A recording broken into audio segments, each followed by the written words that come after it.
Hi, my name is Ajin and I am a freelance web designer and developer since last 10 years.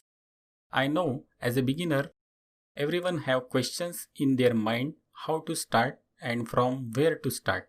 Keeping these basic questions in mind, I have created this WordPress course which will help you how to select domain name and hosting account for you, your brand or your business.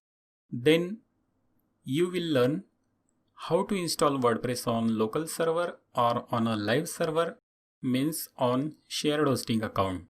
After that, this course will teach you step by step about WordPress, how to write and publish posts and pages, how to manage media, comments, how to change your WordPress appearance and functionality with themes and plugins, how to manage users, and we will also see what is the WordPress tools and settings.